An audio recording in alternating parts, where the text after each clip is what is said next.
येशूको नाम, येशूको नाम, येशूको नाम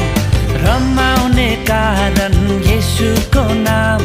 येशूको नाम, येशूको नाम उहाँ आउनु भो मानिस भएर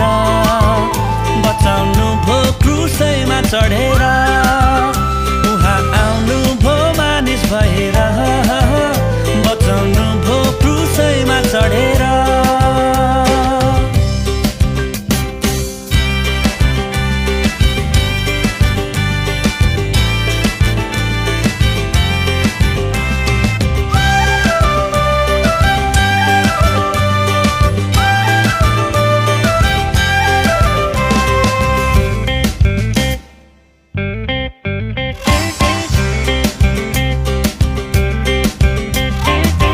डाँडाहरू खुसी